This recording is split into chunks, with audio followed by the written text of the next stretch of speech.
Hi, I'm Sean Kennedy with the National Restaurant Association. This is your 90-second update on everything that's happening here in Washington, D.C., how it affects the restaurant industry, and how you can stay engaged. 3 updates for you. First one, efforts to replenish the Restaurant Revitalization Fund. The signals we continue to get from the White House and congressional Democrats is that they do not want to put anything COVID-19 recovery related onto this $3.5 trillion spending bill that they want to pass using the special fast-tracked reconciliation legislative process. So they do not want to put the Restaurant Revitalization Fund replenishment efforts onto that bill. It's disappointing, but there are still other vehicles that we can move on this. The important thing for us is to focus on making sure Capitol Hill lawmakers know that our recovery is moving in reverse. We lost 45,000 jobs in the month of August, and we need Congress to finish the mission, finish replenishing the RF. So stay tuned. If you haven't weighed in and added your voice on restaurantsact.com in support of that, please do so. Second is, so what's in this underlying $3.5 trillion bill?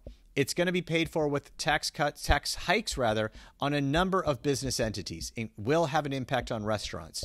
We're still working through the text. We have been in touch with the Ways and Means Committee in the House, the Senate Finance Committee and the other body, and we're focused, but we are very concerned that now is not the time to be raising taxes on small businesses and restaurants at a time when we are on the ropes financially.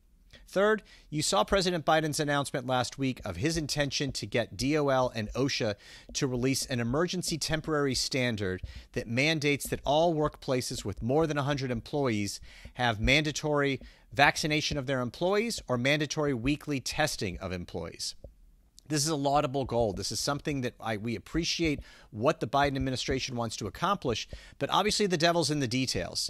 A lot of new mandates and a lot of new requirements for an industry that's having a lot of trouble keeping their workforce and retaining them could pose a lot of challenges. We are talking with the White House. We're talking with the Labor Department. More is going to be coming from us on that front. We're going to put out a letter soon that will outline all of our concerns and the ways that we're willing to work. But we know this could be a really big issue for all of us.